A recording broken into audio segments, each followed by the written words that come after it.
نو مسابقت او مقابله مونږ د نیکه پکار کې اختیار کو.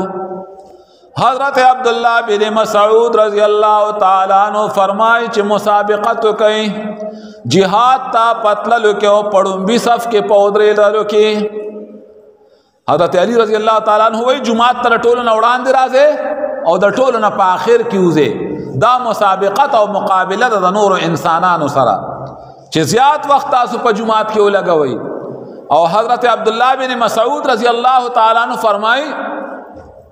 چې د جهاد پړومبي صف کې د شاملېدل او د ودرېدل کوشش کوي. او حضرت انس رضی اللہ تعالی عنہ فرمایي چې جمعات ته په وخت باندې ده او پړومبي تکبیر په تکبیر اولا کې ځان شامل وي. مسابقتو کې په دې خبره باندې چې تاسو تکبیر اولا کې شامل شئ. کچاته د تکبیر اولا د اهمیت اندازه وینو هغه به جمعات ته مخکې راشي. د دواړو کونو سردار صلی الله علیه وسلم فرمایي التکبیرۃ الاولی خیر من الدنیا وما فیها. تکبیر اولا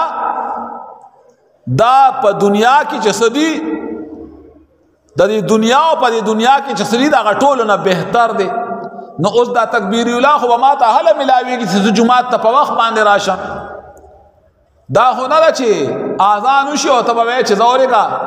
کې دې شو استاد 2-3 منټه صبر کړي جمع بلیټ ودرېږي نو زه تکبیر اولا تاسو سره د اهتمام نشته قدر نشته لري چې تاسو سره قدر او اهتمام پیدا شونه بیا به تکبیر اولا د رانی وو د پاره 15 منټه مخ کې جمعه ته تشریف راوړي. بہرحال دا روح المانی او تفسیر دی. دا اقوال له حضرت عبداللہ بن مسعود او د حضرت علی او د حضرت انس رضی اللہ تعالی عنہما غی نقل کړي دي. نو اللہ فرمائی سابقوا الى مغفرت من ربکم وجنت او جنت تا مسابقت اختیار کے جنت حاصل اولو کے مقابلہ ہو کے ارضها کارض السماء والارض چاگا جنت دون الوی دے چی دا غی پلنوالی دزمک او دا اسمانون نملوی دے دزمک او اسمان چی دوار یوزے کی پسور آل عمران کے اللہ فرمائی کارد السماوات والارض وہ والا اسمانون ازمکہ چی یوزے کی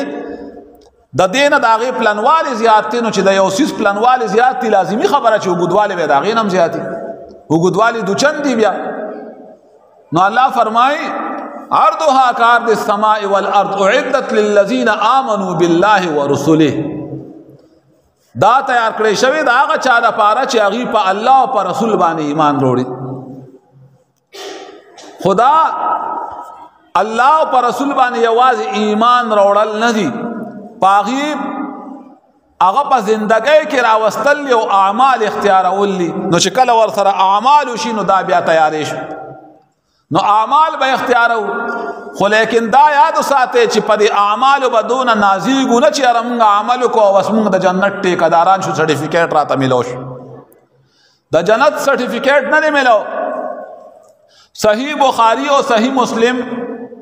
کہ دا حضرت ابو ہریرہ رضی اللہ تعالی عنہ نا روایت تی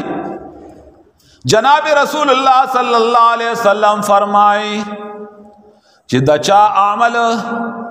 دا چا عملم دا دا پارا دا نجات باعث و بنیاد نشی گرزے دے دا سرٹیفیکیٹ دا نجات نرے چتا عملو کو منز دیو کو روجہ دیو ساتھ علی حج دیو کو بستا بخامخا اللہ بخی پا دی عمل بری بخی پا دی عمل بری خامخا بخی نو حضرات صحابہ تپوسو کو چی یا رسول اللہ صلی اللہ علیہ وسلم تاسو ہم چکم دینو دا عمل پا ذریعہ باندې جنت لو والا نشیت لے نشے جوڑے دے نو نبی علیہ السلام فرمائل چی آو زبم دا اللہ پا فضل باندې جنت تزم پا عمل بنظم اللہ وی ذالک فضل اللہ یؤتیہ من یشاء دا جنت انسان تا دا اللہ پا فضل باندې ملاوی دا روایت دا صحیح مسلم و دا صحیح بخاری دا حضرت ابو ہریرہ رضی اللہ تعالیٰ عنہ دا سرکار دو عالم صلی اللہ علیہ وسلم میں بیان کچھ دا روح تفسیر مظہری ہم ذکر کری دی دا روایات راغست دی نو عزیزانو دا اللہ پا فضل بجنت تزی ذالک فضل اللہ یؤتیہ من یشاء